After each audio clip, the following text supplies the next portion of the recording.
get started with the committee meetings. The first one on the agenda will be the Administrative Services and Operations Committee, which we chair that, and it don't look like anybody like No, sir. it don't like we have enough for a quorum to have that meeting, but we will hear the information and review the information what we have. So the first item, I need a motion from my two associates to start the meeting. Can I get that motion from you, please? Motion. Dr. Washington, can you second it? Probably moving in second. We don't have enough for a quorum, but we'll get started. With that said, the first item on the agenda will be the financial audit. So we'll ask you to come forth and share what we got.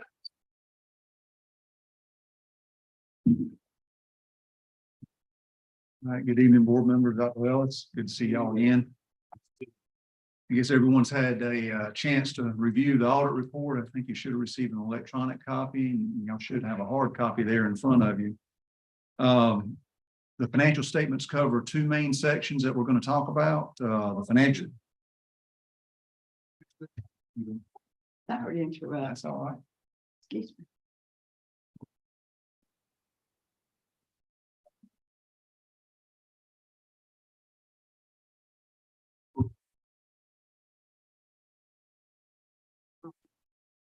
And the financial statements cover two main sections that we're going to talk about. And the first section is the financial section, which covers the first 60 pages of the report, followed by the compliance section that starts on page 61.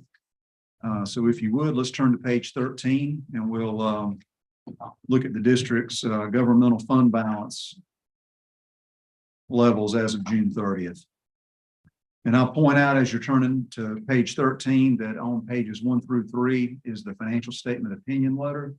And it is a clean, unmodified opinion, which is exactly what you want to see.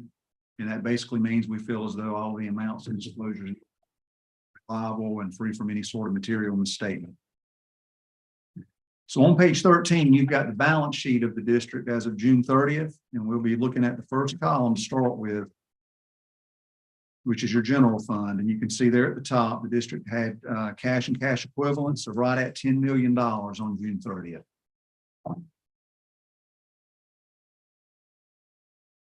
And had total assets of $11,678,251. And there in the middle, you had total liabilities of $1,555,595. So you take your assets minus your liabilities, you get the district's ending fund balance at June 30th. And that's the next to last number you see in that first column, which is $10,122,656. And that ending fund balance represents an increase of about $4.4 million over the amount of fund balance that was reported a year ago. And in the previous year, the district's fund balance increased about $1.5 million. So the district's fund balance is currently at a very good level for a district this size. You've got about 5 months worth of operating expenditures in your fund balance, which again, we feel like is a good level for a district this size. And most of the districts that we audited this year and last year, they have been seeing their fund balances go up because of all of the federal COVID funding that districts have been receiving. So it's not unusual for your fund balance to be going up right now. And what we've been telling board members, and I think I mentioned this to you last year, is that with all of the inflation that we're seeing,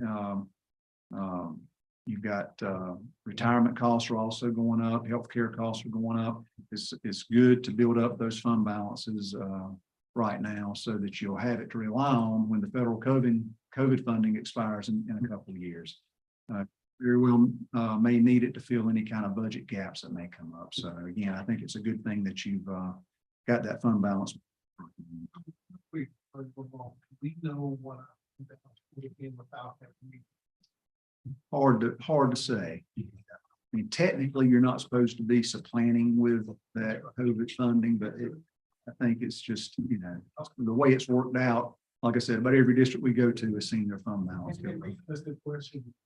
We've been for the last 5-6 years for the building fund balance. I remember back 7 years ago, we were like 1.2, and that's $1 million fund balance. I remember that very well. Now looking at $10 million for the fund balance, which is phenomenal.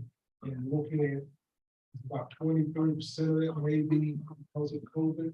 Release fund and our fund balance might have been around 3, 4, 5 million.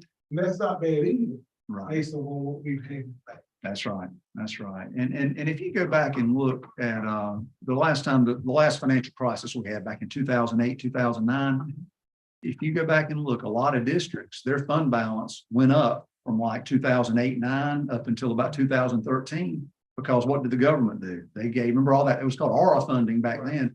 And all of the districts had the same type of situation. They were given so much stimulus money that their local fund balances ended up getting higher.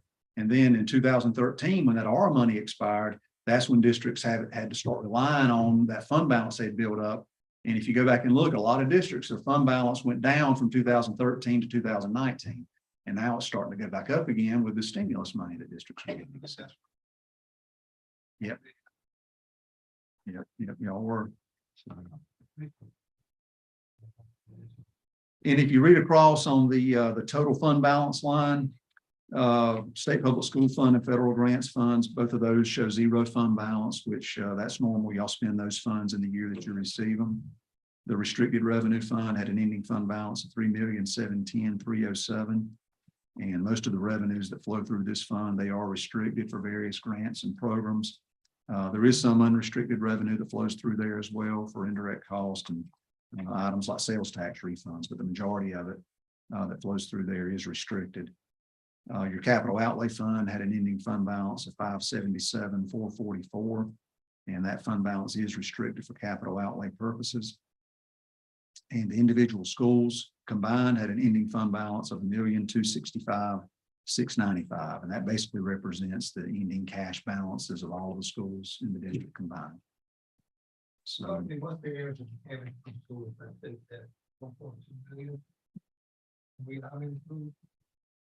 Talking about transport, but it's something like in the 50,000 range, I guess, if you averaged it.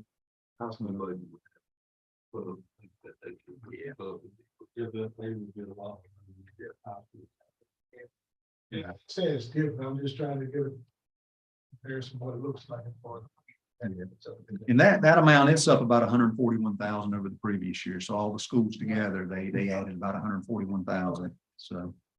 So again, I think overall the district's governmental fund balances are in good shape as of June 30th. Any more questions on this page before we move on? All right, let's go to page 60 and we'll look at the school food service program.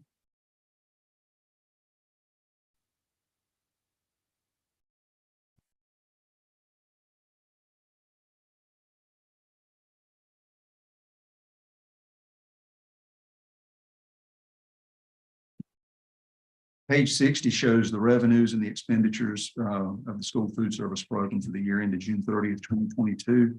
And if you look about 3/4 of the way down, there's a line that says net change in fund balance. And if you look at the middle column, that's the actual results for the year. The school food service program added $2,781,943 to fund balance for the year. And in the previous year, it reported a loss of 1.5 million. So you got a year-over-year improvement of about 4.3 million in your school nutrition program. And there were a few factors that contributed to that improvement. Student participation was obviously a lot higher.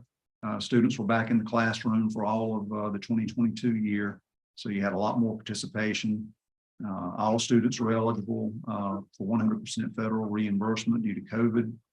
And in addition, I think the USDA was reimbursing at a higher rate during the 2022 year than they were the previous year. So you got all those factors together. And also, I think about $1.1 million of salaries were paid for out of the federal grants fund, out of the COVID funding. So you've also got that sort of mixed in there as well. So all those factors together get you to where the school nutrition program added the $2.8 million to fund balance last year. The program has very good cash reserves at year end, also just over $5 million. And the program's probably in about the best financial condition that it's been in recent years that I can remember. Most districts we audit did see their child nutrition programs do very well this past year because of the reasons I just stated. Now, I think this current year that you're in, you're not getting the 100% federal reimbursement unless y'all are a CEP district. Are y'all CEP? Some of our schools are, but Some are, but not all. So what we've been cautioning districts is they probably shouldn't expect to see their fund balances go up like that again in child nutrition. It's good to have it there in case you need it, like we talked about with the general fund. Any questions on the child nutrition program? Okay, and starting on page 61 is the first of 3 letters that we issued related to the compliance portion of the audit. And we're required each year to perform compliance audits on the state and federal funding that flows through the district. And there were 3 findings that we reported starting on page 70. So if you want to turn over to page 70, we'll talk about those.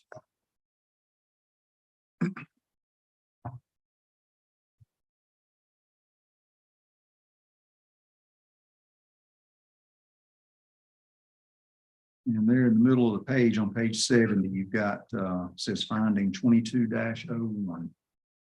Everybody see that? Okay, and this finding comprehensively summarizes several purchasing process issues that were noted during the audit. There are 3 different purchasing issues cited in this one finding. And if you look there under condition, you've got the 3 items listed. So the first one, there was a check totaling a little over 1.1 million that was issued by the district to a vendor for computer devices for which there was not proper supporting documentation on file for the disbursement. The vendor had already received payment on behalf of the district directly from a granting agency, the Universal Services Administrative Corporation. And the vendor had to refund the district for the duplicate $1.1 million payment. And this matter is discussed more fully in finding 22-03. And we won't talk about 22-03 in detail. I was very detailed with that finding. If you look at it, it tells everything that happened with that 1.1 million. But basically, the district paid that $1.1 million check from ESSER funds, PRC 181. And then the vendor cashed the check. And then the vendor realized they shouldn't have cashed the check. So then they sent the $1.1 million back to the district. And to my knowledge, the $1.1 million is still sitting in the district's bank account. DPI has been contacted, and DPI has told Mr. Hale that the 1.1 million needs to go back to them, and then they will reallocate the 1.1 million back to the district. So we had the same thing happen at another one of our districts, a little bit different way, but it basically that district also had to send money back to DPI, and then DPI is going to reallocate the funds to them. So I was telling Mr. Hale before I come in here, I think we've seen more issues with this emergency connectivity money than we have any other grant this past year. But in any event, there were some control issues within your finance department that need to be addressed. And I know y'all had a good bit of turnover, especially there at the end of the year in your finance department. So hopefully now with a little more stability back there, y'all can get these issues addressed. There was a couple of more items there. If you look at number 2, it says we noted that the district made payments to contractors for the wrong amounts on 2 separate AIA billings during the year. The district paid the balance to finish amount instead of the balance due amount. So yeah, that's another issue that needs to be taken care of. And then the 3rd item was in our testing of disbursements. We noted a payment from state PRC 56, which is transportation. That was to a restaurant for $3,186. And then that payment was charged to a supplies code, a 411 object code. So, you know, that's one of those things where we would expect, you know, the folks in finance to be able to pick up on that coding issue there. So, you know, we've talked about all of this with Mr. Hale, and I think he's taking steps to be sure all of this is addressed moving forward. But, you know, again, I think with all of the turnover y'all had back in finance this past year, you know, it's probably what I would say it's really attributable to. Anyone have any questions on this item before we look at the next one? And again, if you look at finding 22-03, it goes into a lot more detail on that 1.1 million. One question. I have the fee, has that $1.1 million been returned? It has it. Yet from GPI? Yeah, It's still with the district as of right now. It's in the district's bank account. And what's got to happen is the district has to write a check to DPI. And then DPI, and I've looked at emails back and forth with the finance department, with Doug's email and DPI, and they're saying they're going to give the district back the 1.1 million, reallocate it to y'all to be spent for, I guess whatever y'all want to spend it on that's acceptable out of PRC 181. but we have to send the $1.1 million back Mhm. first. Send it back We've not first. done that. Hadn't done that yet. I think y'all are waiting to be sure you know what you're gonna spend it on, because it does have to be spent this year. That's the other thing that DPI is saying. It's gonna, so as soon as you send it back, you need to immediately, if you can, try to go ahead and spend it. So is there now a public account that's gotta go to? Yeah, I'm assuming they're gonna reallocate it back to y'all through PRC 181. It's my understanding. Is that ESSER? Yeah, it's computer equipment. Yeah. And so we already got that worked out of what we're gonna spend it on. That's when we talked about going ahead and find out what we would spend it on. That's why Tremaine went ahead. Yes. Yeah. When we had that discussion. So then what are we waiting on now to send that check back so we can get it back and spend it? Go ahead and The information that I got from DPI was that they wanted us to do what's called a current year refund. Send the money back to them, which will not go back into the federal program's coffer. It will go back into our bank account. We put the money back into the bank account, and then we write the invoice. It'll show a negative expense on this year's books. And then when we turn around and pay the next invoice for the third phase of the refresh, that'll wipe that completely out. So we put the money back into our bank account, and then when we write the check will clear through our bank account and it'll wipe the money out and it will be fine. Yes. Because let me explain something. When we request state and federal money, we have to request that money. And we do so based on the number of invoices, the total amount of the invoices that we have. So when we request federal money, they certify it, and then it gets put into our bank account. We write the checks, and at the end of the month, if we've requested more than we've spent, then they do, well, same thing with the state, but they do what's called a zero out. They pull back all the excess of what we asked for versus what we spent. The remaining money in the bank account is still outstanding checks that have not cleared the bank account yet, because technically, if we stopped all processes for a period of time, our bank account would go to zero, which is what DPI wants ours to be. But again, all checks don't clear every month. Some carry on for a period of time. Okay. But the instructions that I got from DPI was to send the money back to them through a current year refund, which will put $1.1 million in negative expense on this year's books. And then they'll put it back in our bank account. When we get the invoice, we were going to write the check, send the money back, write the check, and the check will follow that, and it'll clear through the bank and all will be fine. Since I don't profess to be a CPA, and I do not like accounting, so bear with me for a minute. Yes, ma'am. Am I understanding correctly that you won't send the $1.1 million to DPI until you get an invoice? But that was my earlier conversations. I thought that was the best way to handle it. We have until June 30 to expend the money, and I've talked to Tremaine. Phase 3 is usually done closer to the end of the year, and I asked him, would it be a problem if we did it now so we can clear this matter up? So I thought, based on what I'm understanding from DPI, is when the money goes back into our bank account. Let me digress a minute. We have X amount of federal dollars. We have to request it by PRC. We cannot send that, since it was certified in last fiscal year. We cannot recertify, DPI will not recertify that money. They can't put it back in the federal coffer because that was last year's money. And Right. but what we're going to do is we're going to put it back in our bank account, write a check and the check will clear. Well, we're gonna send the money back through our electronic processes as a current year refund. We don't typically have to. We do a current year refund. We'll send the money back to DPI. Then when the invoice comes in, we will pay that invoice. And then that check will clear the bank and wipe out that money, and it will all work out. What I was hoping to do was to try to do it all in the same period of time, in the same month.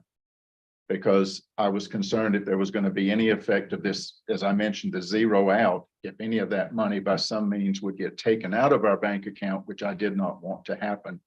It should not, but I wanted to err on the side of caution. When Tremaine has when he has the invoice in, he's got his quote, I believe, already. And when we have the PO and the invoice comes in, we were going to take care of all of it in one fell swoop. The question will be framed. But the PO is in, we're just waiting on the product and the invoice. PO in for 1.1 million. Yep. Yes, sir. I feel that. Not opinion.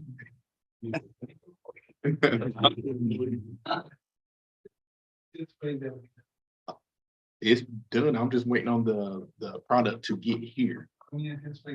That I can't tell. Sometimes if they have a back order on things, I really don't have any control with that.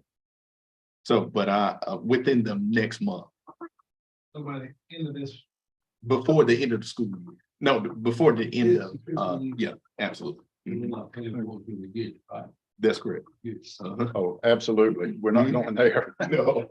Now, this, we're in, and. June 30th. Right. June 30th. This is the calendar But year. are you talking about calendar? Yes, ma'am. Calendar. So September 31. Yes, sir. Yes, ma'am. Sorry. Yeah, we're trying to get an idea as to how long we'll be carrying this as an open situation. Thank I was hoping to have it resolved by now, to be honest with you. But as I said, I wanted to err on the side of caution, send the money back in the same period that we paid the check. So it all just, it all just goes away. Let me go to more of this thing. Mr. Jenkins, you want to come up and feel free to do so? Thank you. Thank you. Okay, any more questions on that finding? Okay. I got one, please. Hey, Yes, sir. I just want to ask real quickly. If I'm not mistaken, during our last board meeting, we were instructed that the $1.1 million, the reason it kind of got bounced around a little bit was because the products that have been ordered were actually funded through a grant. So if it's already been paid for with grant money and this $1.1 million was something else that got interchanged, and that's how come we're getting it back, then what more stuff are we going to buy with this $1.1 million extra? We're just buying we're going ahead and buy the 3rd year refresh plan. So that $1 million that we currently have in the bank, it's got to be used. In other words, so we're going to utilize it by going ahead to get the next year's refresh plan and go ahead and buy those devices, if that makes sense. That does make sense. I was just making sure that we're getting ahead of ourselves, Yes. which is a good thing to do. We got product. But now I was just going to, and I'll hold the next question for later. I just wanted to see how we were going to disperse it, especially if after the plans had come into effect, the way that you have it planned out with the every 4-year thing. So I'd be interested to see how you work with that with warranties and everything else. Yes, if you don't mind if I can respond to that now. That's a good question. What we're going to do, we're going to purchase the devices only. That's going to be this $1.1 million. And next school year, before the school year starts, we're going to purchase the warranty so that the warranty matches up with the 4 years. Does that make sense? If they'll allow us to do it, that'll be part of that 1.1 million. No, the 1.1 million is devices only, because that's what the grant covered anyway. Remember? Right. The grant didn't cover the warranty. So we purchased the warranty outside of the grant. So with this new purchase that we're doing with the $1 million is only devices. And then we're going to purchase the warranty during the summer months so that it lines up with the refresh plan. So I guess that's my question is where are you going to budget that secondary warranty from? If you've already having to budget the first one through this year, are you just gonna get it budgeted, say July 2nd? It was already budgeted in with the funds already. This $1 million that we got was an extra grant that I got that was outside of what was budgeted. So if you really think about it, we got, it's almost like an extra $1 million. Right. Right. And now, and now it sounds like it's gonna be $2 million extra. No, it's really still gonna be one. And the warranty itself is around about 500,000. So it's still gonna take care of it around in July. Right. But that's for the first set. What about the second set? That is for the second set.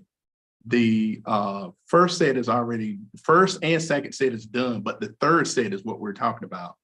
We're gonna purchase that in July, June or July. Okay. I apologize. I apologize for asking about naming it as first or second set. Yeah.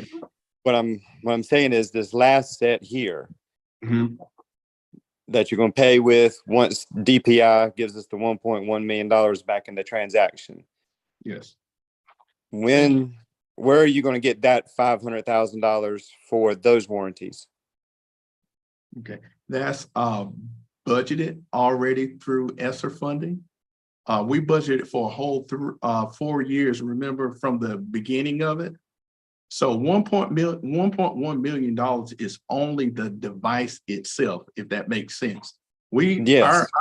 Our refresh plan is 1.8 million totally. So that other money is already budgeted, if that makes sense. And it from ESSER. It came from ESSER. It's already budgeted.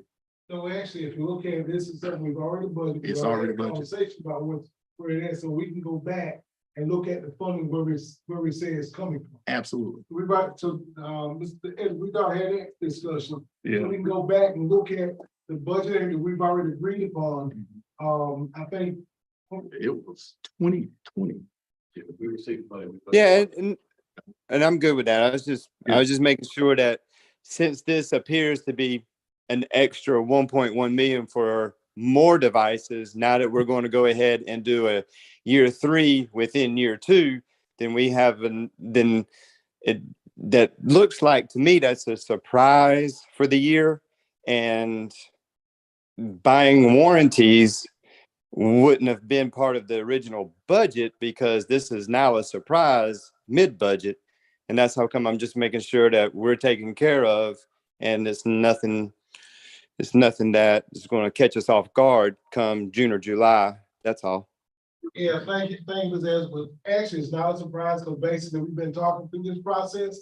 And the money that came in for the 1.1 million was, we talked about it last meeting, in our last board meeting, and Mr. Hill communicated it to us about a month or so back, Mr. Hill. And so basically what the auditors just going through that process. So we've had this discussion already. So, Right. No. I'm good with the device part, the 1.1 million. But when he started talking about the warranty part, that's when it kind of caught me off guard. yeah, So no, yeah, that's like I told you. It's like I introduced when I asked the question. I remember us talking about it last Right. month. So we're good. Rock Thanks, on. sir. Great question. All right. Page 71, second finding is finding 2202. There in the middle of the page, it deals with budget violations that are reflected in the financial statements. And the specific violations are actually summarized on page 33 in note 2. And the most significant violation that was noted was in the capital outlay fund. And if you look at page 33, that large amount is $9,648,146. What that was is the county is paying the invoices for the construction of the new school. And so since y'all weren't actually writing those checks, it wasn't on finance's radar to budget for those expenditures. And it's very common. We see this at a lot of districts. So there was never a budget done for that 9.6 million. So you've also got a revenue that offsets that wasn't budgeted for either. So if you look at your capital outlay fund activity, it nets to a zero. So it's not as significant as it looks. The other violations that are reflected, there's one in system-wide support services for 65,000. Just real quick on the other one, just to make sure you're on the same page. Okay, And the reason it was not reflected because that one was dealing directly to the county. county commissioners, that's right. They pay the invoices with their check. Send in the bill. That's right. I'll send the bills to them. Should we be putting that on our capital outlay as well? Y'all put it on your capital outlay because ultimately y'all are going to be the ones to record that school on your fixed assets. So that's why that has to be done that way. Yep. All right. And we also issued a separate 3-page letter, what we call a required communications letter, that each one of you should have received. And it's basically got boilerplate language in it. It discusses that there were no difficulties or disagreements encountered in dealing with management during the audit. There were no uncorrected misstatements noted during the audit, and that there were no reportable issues other than these 3 findings that we just talked about. We also performed detailed testing of the receipts and disbursements for the schools, and there were no significant issues noted in that testing. And overall, it looks like the bookkeepers and principals are doing a good job managing finances of their schools. And again, I think overall the district appears to be in sound financial condition as of June 30th. And, that was pretty much all I planned to cover out of the report. Were there any other questions anyone had? Y'all good? We good. Okay. So, let's see, we have. What we got online now? We got, Bill Sharp, Blake online. He's not on the meeting. Don Potato, she's here, Franklin Lamb, I'm here. We got 2 people out, we got enough for a form. So with that being said, we have enough for a form. I need a motion to accept, to present the audit findings to the full board on our next meeting. Second. It's been properly moved and by Mr. Franklin Lamb, second by Dr. Taylor. Any questions or discussion from the committee? Hearing none, we will present this. All those in favor say aye, please. Aye. Any opposition? No opposition. No opposition. We will present this to the full board on December 5th. Next item on the agenda. Thanks, sir. Appreciate all your hard work. Let me just say this, Mr. Hale, appreciate you working with this group. Sound like you guys had a great collaboration together. Thank you, sir. Thank y'all. Good to see y'all. One other thing I'd like to ask about the audit, I noticed that the fund balance for the individual schools increased pretty significantly for some schools. I haven't had any notification that schools were lacking toilet paper, school supplies and all that. Our principals didn't realize they could spend some of their fund balance. And they're spending with school supplies, correct? They do. I think they are just happy that they're actually getting money and spending. it. Well, I know, we would get calls all the time that they didn't have construction paper, didn't have this, didn't have that. So we go back and check out fund balance and they're sitting there with $20,000 of fund balance. That a lot of times the students themselves have fundraisers to raise that money. They need to know they can support students. Agree. Sure, our superintendent, this did out there will be communicated to the principal. Thank you so very much. Next item on the agenda will be strategic plan, Dr. Ellis. So what I was gonna do tonight, you've got a handout in your packet. Yes, sir. We shared the 2 copies of district plans 30 days ago, and I'm gonna go over this and kind of show you that we did things a little bit different. And go over that tonight. If you have any questions, we'll go over them, but it's gonna look a little different. I want to make sure I could explain it so you would know when you have to vote, because there is a vote that's for this district plan. So, Romaine, if you can push that up. Probably have to do it. In the PDF, but it's a PDF.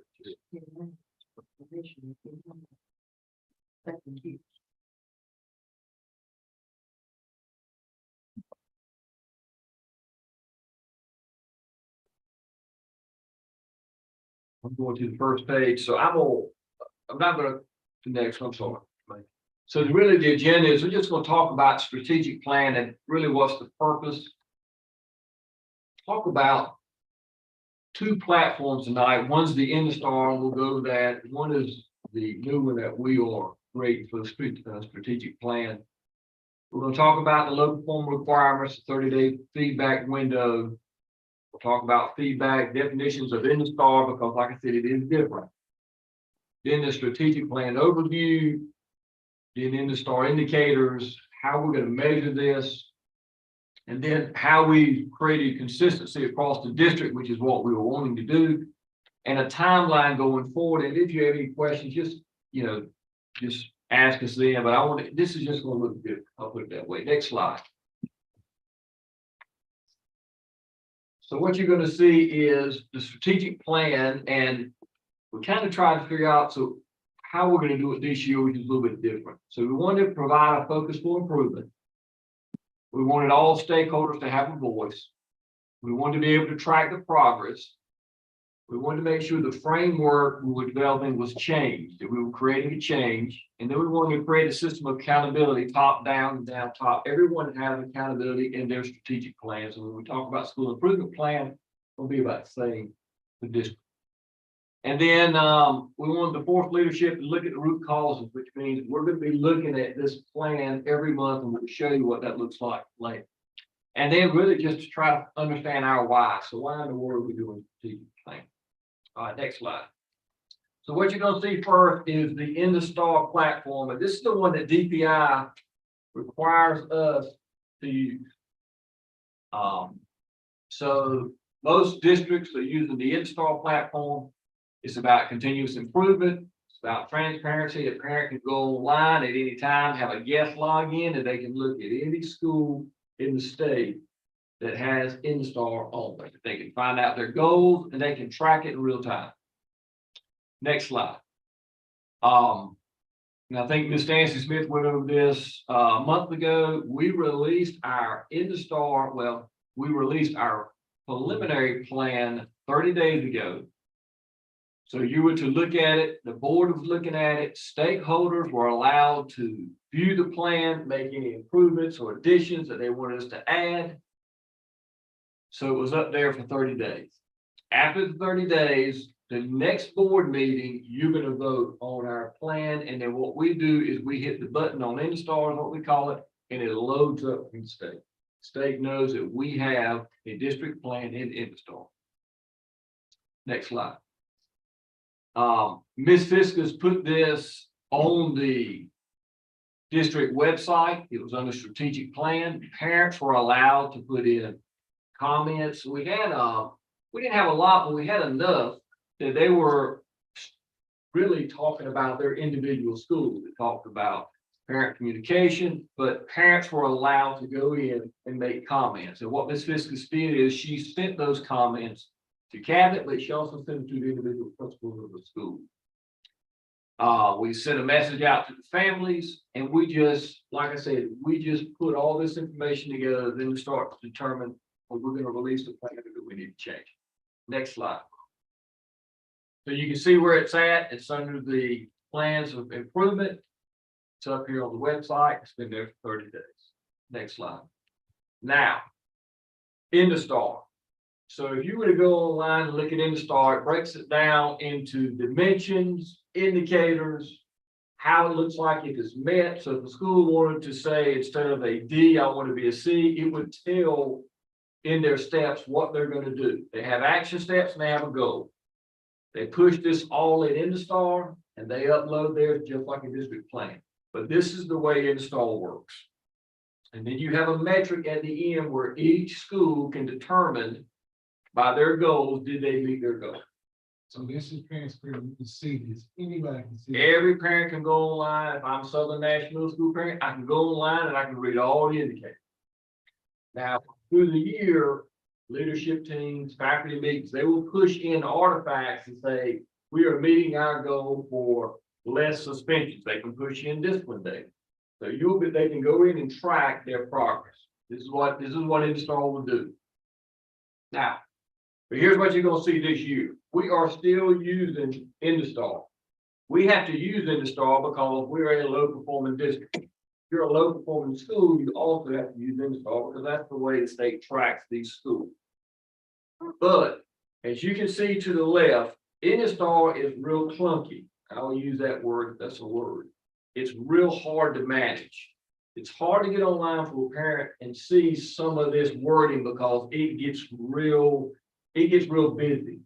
And it's real complicated. I think there's about 120 indicators that a school can choose from. And to a layman, they're not going to understand all those terms because we're in it all the time. So what we did, as you can see to the right, we published, or we're going to publish, I call it a friendly version. You can see that it's going to mimic Industar. It's also going to be about a 4 or 5 page document for our district.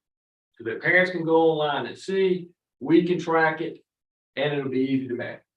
All right. So you said 4 or 5 pages, I don't see, it needs 4 or 5 indicators. Right, but you're gonna get a version that's about 4 or 5 pages. If we printed off the district plan for indicators on Instar, you're gonna get about 28 pages. So if I'm looking at this, because I like this chart. If I'm looking at this pie chart, and I look at the academic success, I just click on it and it'll pop up. Well, I'll go into plan and you'll see how we did. Okay. But you're on target. All right. So our user-friendly plan is gonna look like this. And it is gonna mimic Install once I start going through both of them. We're gonna talk about academic success, student-centered leadership, human capital management, accountable district operations, and communications and community. You can see to the left, it talks about centered around students and leading with compassion. So this is going to be our areas of focus for the user-friendly plan. Now, the first one's academic success. And what that looks like, we want to exit low performance. What you're going to see up here is our strategies. We'll talk about core curriculum. We'll talk about the courses we offer, the whole child support, differentiation, and gap closure. When we go into our, kind of like our sheet at the end of how we monitor, you'll see what it looks like. Now, on Industar, this is their indicator. It's basically the same thing. It says the district sets district school and student subgroup achievement target. So it's basically the same, I call it the same topic, different word. All right. Then you're going to see student-centered leadership. What that looks like. District and school priorities are aligned and student-centered. So you're going to see our strategy. It talks about professional learning, school improvement plans, which this year our school improvement plans, all principals presented that to senior staff and their coaches. You're going to see evaluate student learning. You can talk, and then number 4 is district school alignment. Quick question. Yes, sir. How deep do you go in these strategies? So in our strategies, what our cabinet does, when we monitor it, we have all data that supports all these. So it'll go in How depth. deep would it show this on the system? All right, so if you're talking about professional learning, we could say Ms. Wallace would have something on how many PD sessions certain schools had, how many. We're going to be able to track the data. This is just going to be the general concept of what professional learning is. Okay. So when you look at Industar, it talks about the same. It's about support and improvement, shared responsibility, existing school improvement. So it's kind of the same wording, but ours seems to be a little bit more matter. But if you go in Install, like I said, these are going to be your indicators. Then we talk about human capital. So basically recruit and retain highly qualified staff district-wide. Teacher growth and development, principal growth and development, and a personnel pipeline. And we've talked about that, some of the kind of like the evaluation pieces that we talked about, obtaining quality workers. If you look in the STAR, it talks about C10, the district develops and supports a comprehensive professional development plan. Basically the same thing, but we kind of push it out a little bit. Accountable district operations, alignment to priorities, facilities and maintenance, transparency, social and emotional health, safety processes and practices. You're gonna look on InStar. It's gonna basically talk about the district recruits, trains, and supports. The district supports a comprehensive assessment structure that includes implementation of common standards allowed assessment. You can tell it's a little bit more wordy. Ours kind of, to me, it just a little bit more matter. And I think it's easier to read. I'll put it that way. All right. Communication and community. Provide equitable and transparent communication to all stakeholders. Number one, fostering community relationships, accessibility for all, telling our story. And then you can kind of see how that flows with communication. In the STAR, just talks about the district establishes two-way communication, channels to encourage transparency feedback, basically the same word. Now, it also talks about continuous improvement, performance goals, and metrics. InStar has a built-in system where you can put your metrics and your goals. And then what you're seeing here is district goals that we talked about, like superintendent's evaluation, principles. All these are goals that we have. So as you can kind of see, it's all starting to line up with our goals. We talked about 80% of our parents in communication. We talked about increasing test scores, teacher turnover rates. We're going to be able to manage and show you what this looks like probably every quarter is what we're trying to do. Okay. And this is basically just a quote: with performance is measured performance improvement. So I really think if we can start sharing this, we're going to start creating a dashboard to show internal and external stakeholders where we are. Okay. And this is something we're going to be doing in cabinet, is we're going to basically have check-ins every month and we're going to discuss all those 5 goals. So what does it look, what does academic success look like? So what we do is we track all students now. So Ms. Nancy Smith's going to have all that chart of those students who are failing, those who have attendance issues.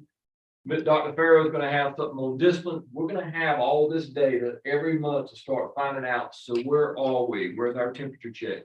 Are we meeting our goals? Okay. And this is we're going to create a dashboard. Like I said, departments are responsible for uploading this information. We talked about the strategic plan and cabinet meetings.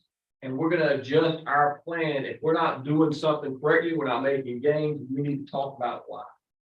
Okay. So, and like I said, when we started this process, we knew that InStar was very clunky. It was hard to manage. Parents probably weren't going on there to see these, but I think now the district and the school goals are aligned. Now we can start branding kind of what Nash County Schools is all about. We're all consistent and we're all held accountable, because at principal meetings, we're sharing the data. They get their data, they're pushing their data in their artifacts because they're being evaluated on all. So all of us in this room know we're accountable to these goals. All right. So any questions on that? The biggest takeaway from this, I want to make sure you go over the plan, and then Monday we vote. And once you approve it, then we push it into STAR, and then you're going to get a copy of our user-friendly plan. And then we're going to start that conversation of what a dashboard looks like. Ms. Wallace has already done some of the dashboard in human resources. When you look, we're just going to create another dashboard that pulls all this information. All right. That's me. I need a motion presented to the full board on Monday, December 5. So moved. Second. Probably moved. And second question, discussion. Real quick point. I think this is awesome. I just do. Great. One of the best things I've seen. I think is the trend we talked about. Dash County leading the trend for the state. I think this is a tremendous tool that the state will look at. I mean, other board school systems and see what we're doing. Kudos to you. It makes it a lot easier for you and for my colleagues on the board. When we do a superintendent evaluation, it's already laid out. We've been following all along. So let's be quick to the point of what we need to do. So great job, kudos. If there are no further questions, all those in favor say aye. Any opposed? Ayes have it. Next item on the agenda is the bus drivers. Squad. Good evening.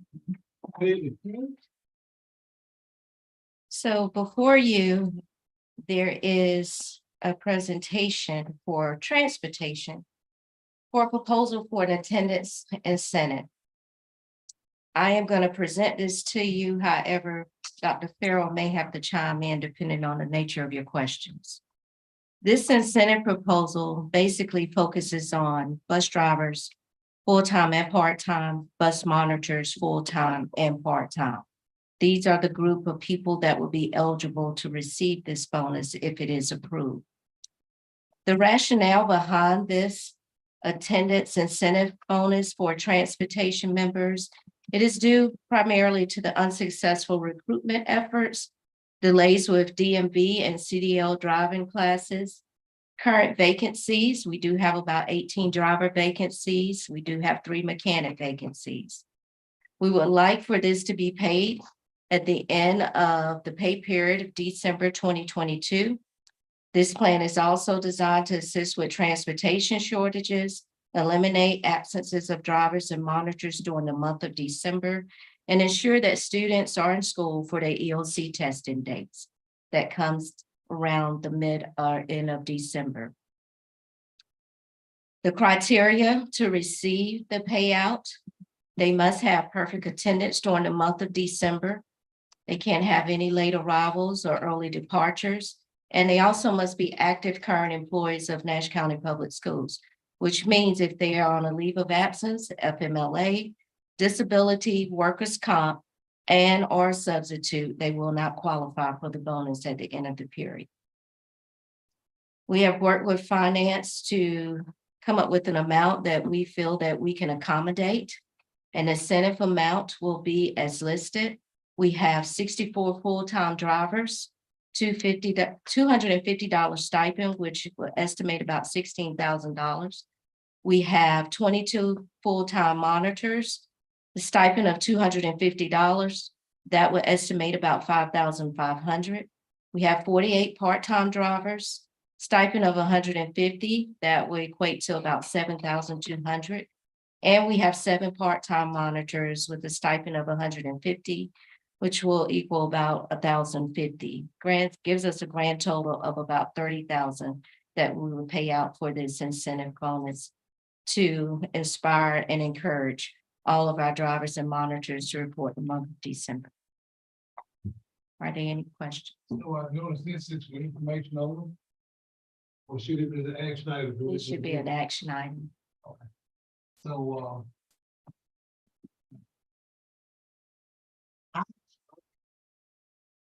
we'll make a motion, we'll do any questions. If I move in second, now it's time for question discussions. And this is more discussion question. First of all, I think this is wonderful. I think it's a good idea to try this. While we were away at the state conference, when I was going from every district I could find and asked the question, what are you doing about your bus driver shortage? And I only found one that didn't actually have one, nor do they have a teacher shortage. In addition to an incentive plan of this nature, and I don't know where funding could possibly come from, but I was collecting information. A incentive was given for I guess a bonus given for bringing a driver. For example, if I am a current bus driver, I could receive a $500, I guess, stipend bonus for actually bringing that. Of course, that's not paid up front. You have to pay a small percent of it when they sign, and as they go through the process, you do not get the final payment until they've been aboard for a year. That particular school system opened the beginning of the year, I think they said with 93% employment. And at this point, I said, well, where are you now? They said at 95%. But that incentive plan helped because they also put it in place for teachers. They were offering 1,000 for a teacher and 15 if it were math and science. Where they got the funding from, I didn't have time to go into all of that detail with them. But that was the only one, and I think, Mr. Gray also was with me when we had this conversation, so he may be able to add some things I may have missed. But they were doing signing bonuses, but probably in the line of what we're doing, nothing more. But that one piece was helping them drive that enrollment. I just want to point that out as, hey, if you find an idea that works somewhere else, it might work for us. We can figure out how to do it. We appreciate that. We And have I had will that tell you recommendation. later. If you want to talk. We have explored that recommendation. Right now, our recruitment bonus amount that we are using from local funds have been tied up with recruitment bonuses. But I'm not saying that we aren't opposed to it, but right now, the way we have it allocated, yes, maybe. And this was not just a recruitment bonus, this was a referral. Referral bonus, I'm familiar, Okay. but thank you for sharing. So with that, any other questions? No. Yes, one real quick, please. Can you Yes. see scroll back to the page or the PowerPoint slide that shows the reasons for and for not getting the bonus?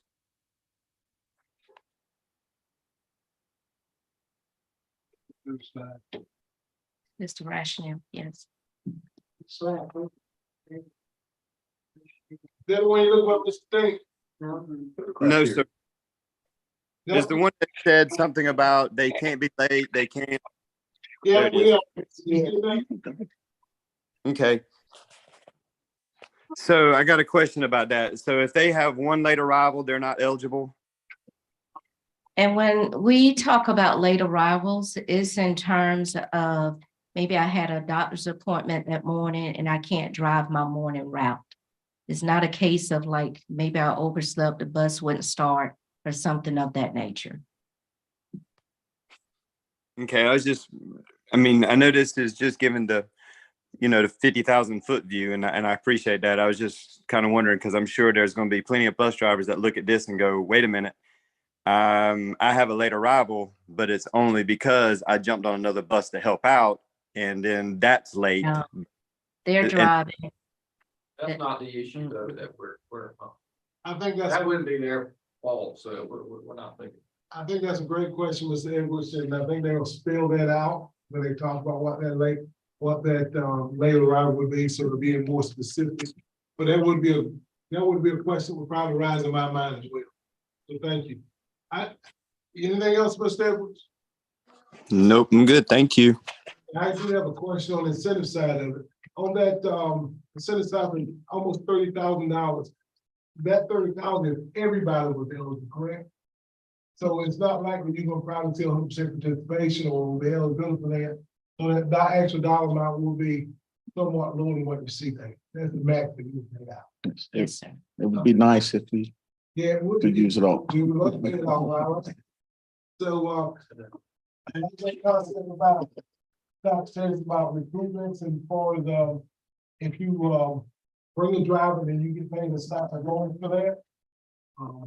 And that might, and you guys are looking at that now, and you got, nice size fund balance, and maybe we can look at some of that, so it help offset some of that cost. If there's no other questions or discussion, let's take a roll call vote. Mr. Mayor? Tavis? Yes. Yes, and I think that's all we have on board. Thank you. Bottom line on all that is something to it. That's right, absolutely. So that adjourns the Administrative Service Committee meeting. The next item on the bill is Dr. Martin. Good evening, I would like to call the Student Support Service Operating Committee meeting to order. I'll start with a profile of committee members. Board Member Eagle. Here. Board Member Edwards. Here. Board Member Jenkins. Here. Board Member Chapin. Here. All right, form has been established. We have two items for information only. The first one is the presentation on the infrared grant. Thank you. Good evening, everyone. You can go on to the next slide, Mr. Quinn. Thank you. So I just want to talk through my SRO grant. Our main points is that I'm going to discuss briefly our current schools with SROs, talk about grant funding for elementary and middle school SROs, talk about the state allotted funding in 069, which is our at-risk funding for high school SROs, and our cost and saving analysis. The fiscal implications are explained in this presentation. And this, as Dr. Washington has said, the superintendent presents for information only. So the Center for Safer Schools has awarded Nash County Public Schools with a grant for the 22, 23, 23, and 24 school years. So 2-year grant. The grant will assist in the funding of elementary and middle school SROs for those 2 school years. We have 6 middle schools and 16 elementary schools. So in the grant funding, or in the grant that we wrote, we asked for funding for 6 middle school SROs and 8 elementary SROs. That being that each middle school would have a full-time SRO, and with the elementary schools, 2 elementary schools would share an SRO.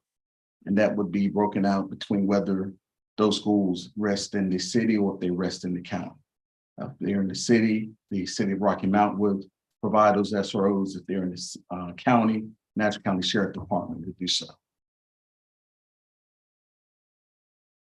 Nash County Public Schools, we are a low wealth school district, and because we are a low wealth school district, the grant that we received was a 4-to-1 match, meaning that the state was allowing $55,000 per SRO, and they would pay $44,000, which meant that if we have an SRO, as you see at the bottom, that total cost is $68,000, the state would pay $44,000, the district would be left having to pay $24,000.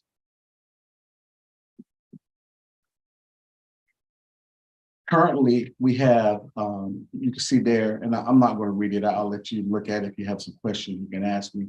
But we have the Rocky Mount PD, and you can see the school that the Rocky Mount Police Department serves with SROs, and Nash County Sheriff Department on the other side. I would like to say that currently Rocky Mount Middle School and City High shares an SRO. And we did that because the numbers in city and the numbers in Rocky Mount Middle, we felt like that one person could cover that building. And we also have an SRO at Tar River Academy. So essentially they have 2 SROs on that entire campus. Last school year, we paid $462,000 approximately to Rocky Mount Police Department for 4 high schools and 3 middle school SROs. Nash County Sheriff Department, we paid to them $71,673 for 2 high schools and 3 middle school SROs. And so you look here, this was kind of the breakout that we had. Rocky Mount PD, 3 middle school SROs was about $220,000. Rocky Mount PD, 3 high school SROs, is about $241,000. Nash County Sheriff Department with 3 middle school SROs is approximately $156,000. And Nash County Sheriff Department with 2 high school SROs is approximately $114,000. And if you go back there, Mr. Queen, sorry. And as you can see, there's a higher cost of what we pay with the Rocky Mount Police Department. And that's not anything that's out of the abnormal. If you go to places, most often police departments pay a little more money than the sheriff department. I'm not sure why, but that is the case most often. And that is the case for us, that we pay a higher cost for SROs with the Rocky Mount Police Department.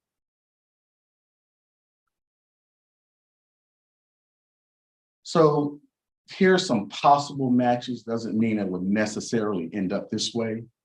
But we have here Baskerville and Williford would share an SRO. Fairview and Johnson would share one.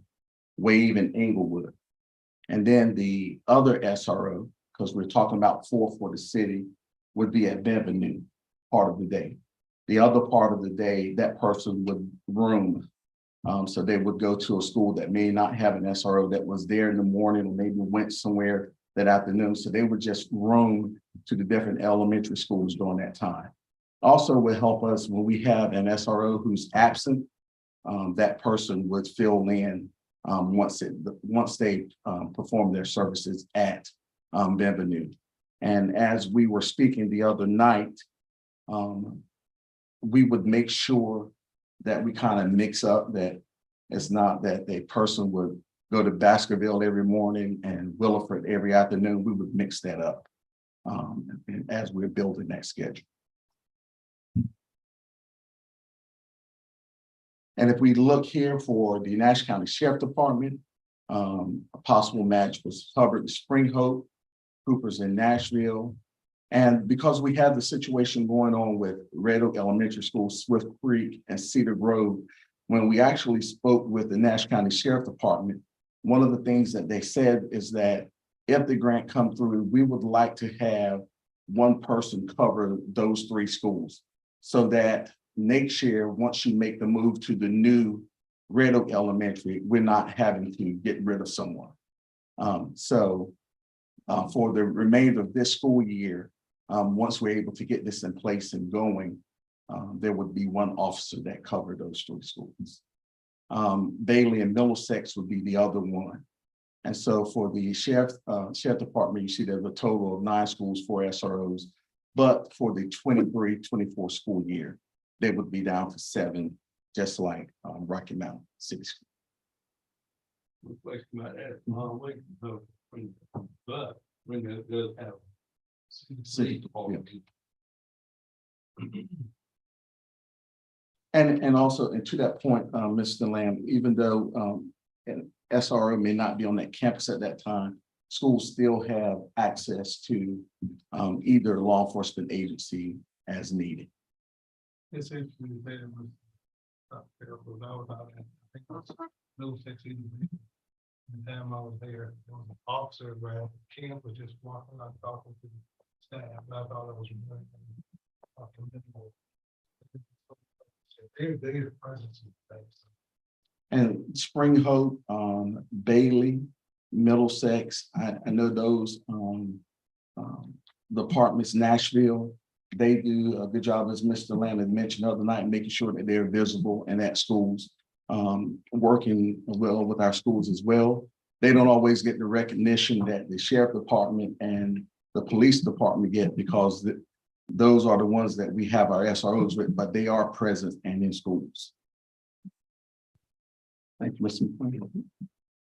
So the funding for our high school SROs for the 22-23 school year, the state has allocated funding at $58,480 per high school that has an SRO. Now, the state has not done this before. In the past, what we have done is in our 069 allotment, we have paid for all of our SROs.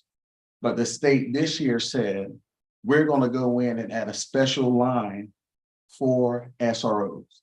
And in each school district, however many high schools you have, we will make sure that there's enough money set aside so that you can have at least $58,480 to put towards an SRO. Here in Nash County, as you all know, Nash Rocky Mount Early College, we do not have SROs there because the college provides the security with the law enforcement that they have there. And the other one is that the city shares an SRO with Rocky Mount Middle School. So when we did our grant, we did the grant based on Rocky Mount Middle School, which covered city. So if we decided along the way that we wanted to pull in another SRO, we have that funding there to be able to do so. So if you look at 6 times $58,480, gives you $350,880 that's set aside for us by the state. That's it. That's new. So our current cost for high school SROs, and that was based on last year. Our current cost was $355,933, which leaves the district only paying approximately $5,000 for high school SRO.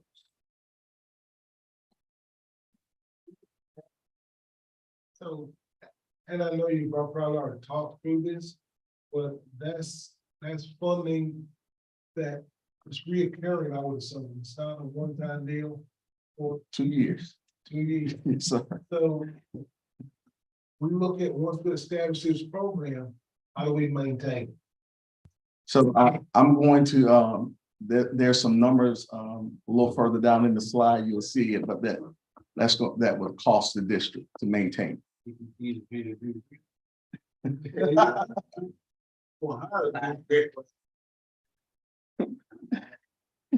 Christy and her team, they do a great job. So if we can move to the next slide, thank you. Some Queen. So this is the funding for middle school SROs. Again, the middle school portion is a part of the total grant funding that we received from the state with the 4-to-1 match. We have a total of 6 middle school SROs. So if you look at the $44,000 times 6 that the state is paying, the grant has already paid $264,000, or will pay $264,000 for us. Our current cost, or our cost for middle school SROs that was based on last year's figures, was $376,908.26. So the cost to the district, because we'll stay right around that, maybe just a little bit more, take inflation and some of the increase in benefits into account. Approximately, we will spend $112,000 for middle school SROs. Yes. So if we look at elementary SROs, again, it's the same 4-to-1 match. We asked for 8 elementary SROs. 8 times 44 gives you $352,000 paid by the grant. We're estimating that it will cost us, and this is just based on numbers from last year. Not that we had elementary SROs, but just looking at the SROs from the city and the SROs from the county, we kind of did an average. And based on that, it came up to about $525,000 that we would possibly pay for elementary SROs. And so the difference between that and the grant funding would leave the district costs at approximately $173,507.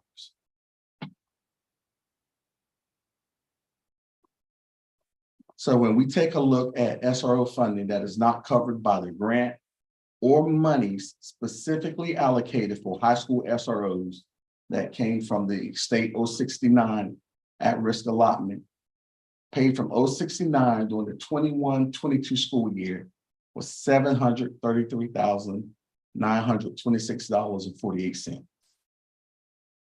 Estimated cost from 069 during the 22-23 school year is $291,468.66, saving our district approximately $442,457.82. Again, these numbers are not exact, but they are approximate based on some last year's numbers that we paid for SROs. So without the specified high school SRO and grant funding, the cost of 6 high school, 6 middle school, and 8 elementary school SROs from 069 would be approximately $1,259,433.80. So the 24-25 school year, if the state does not continue with what they have done for this school year in terms of high school, we'll be in trouble. And if they don't offer grant funding again, well, not that we'll be in trouble, but we'll have to come up with approximately an additional $500,000 outside of the $700,000 that we were already paying. Are there any additional questions or comments from the community? The $442,000 is saving on postage now, any plans on how the rest of that money is gonna be spent? Can it be spent for 2 new units that are behind, or specifics on how we can spend that money? I'm not sure about all the line items in the 069, Ms. Wallace, It's all about maybe, but it is, yeah. It could depend on. To be honest with you, I think it would shock all of us that we high school, because. Seems like I just like this grant. The high school is not a grant. High school is a line item they put in there. Kind of unannounced to us and it kind of floated into the budget. So that's kind of like being placed in there. Then you have that grant that we've written. Probably for the last 7 or 8 years, we've had a safety grant is what they call it, I believe it was. So. I would hope, pray, that the high school thing will continue, then you'll be able to. But we have not sat down and talked specifically about where that money will be allocated. But if I know state, all that, they use it on this, thank you, $442,000, we can really help the kids that are behind.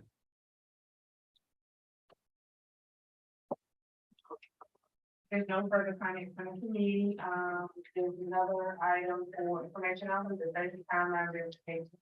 Dr. Farrell. With the safety timeline verification, our main points of want to talk about the random wanding in December for high schools only. Middle schools are not starting at this time based on transportation issues. And what items were approved in the protocol and the random wanding timeline. And again, as Dr. Washington has already stated, the superintendent presented this item for information only. All right, any additional questions or comments from the committee? Thank you. All right. All right, if there's not any further, you have one? Yeah, no, not really on this, but you're done with this. What's the status, might ask, with the transportation director? We had one set of interviews. We interviewed 3 people. 2 of those individuals we asked to come back for a second interview. Those interviews will take place this week. I want to say on Thursday. We're doing that, and hopefully out of this second round of interviews with those 2 who previously interviewed, we'll have a transportation director. People finish with this. At the conference, last week, before last week, there was a vendor, maybe, that specialized in, training our staff how to de-escalate. Okay, have we thought about, are we doing anything like that? Are we having any kind of training like that? And if not, why not?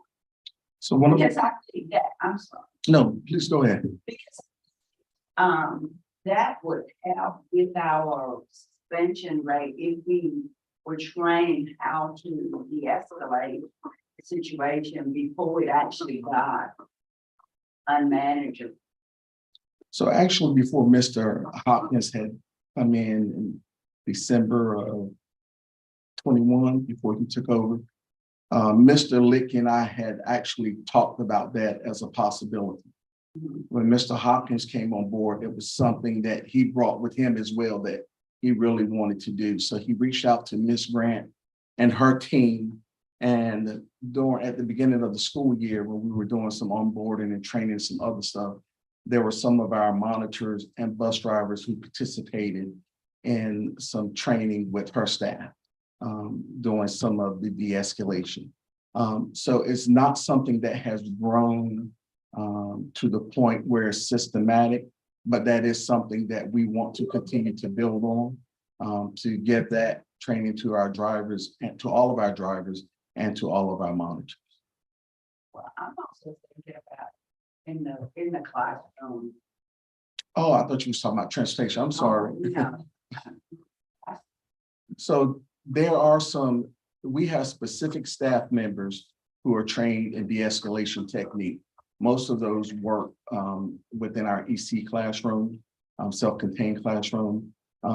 This past year, we required all of our administrators, principals, and assistant principals to go through that. There are some other things that we use for staff. One of them is mental health first aid. Youth mental health first aid is one of the things that we use for staff members.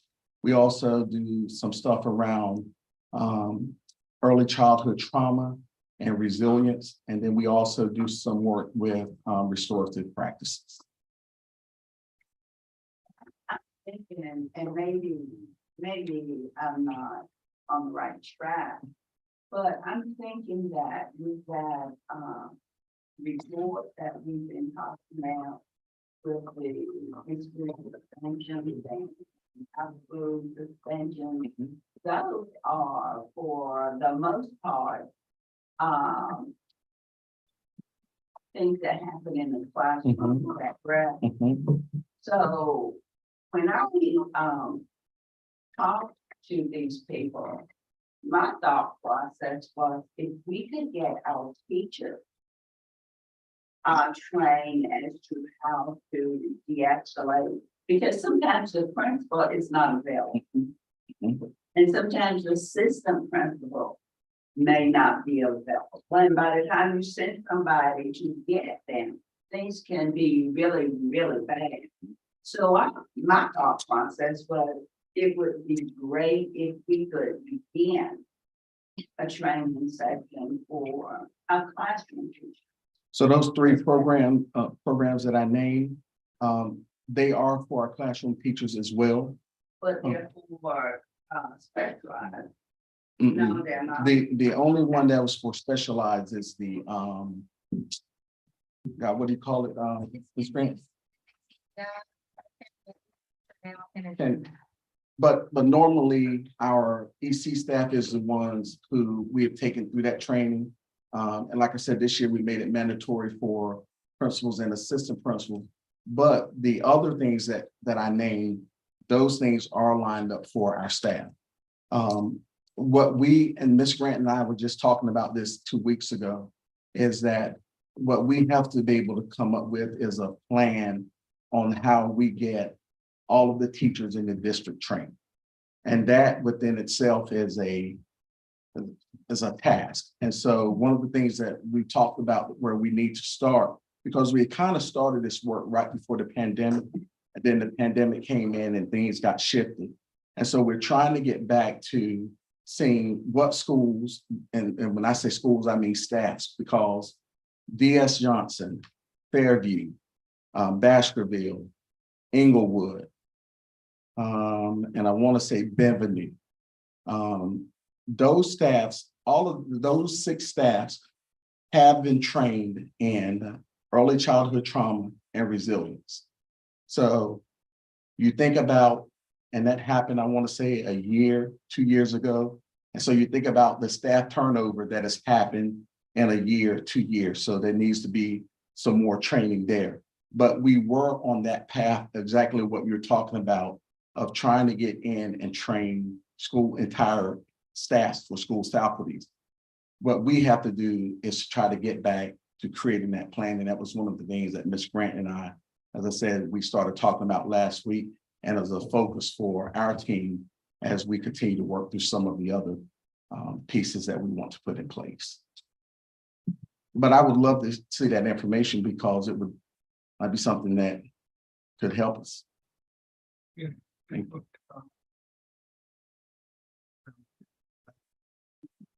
That's great. Then I'm finished. That's great. Yeah, I don't want to, that's great you made it point, because that thing, when we came from the state conference, that Friday, I introduced Dr.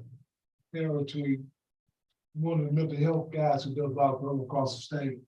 And he was impressed with Dr. Perry and what program was going on.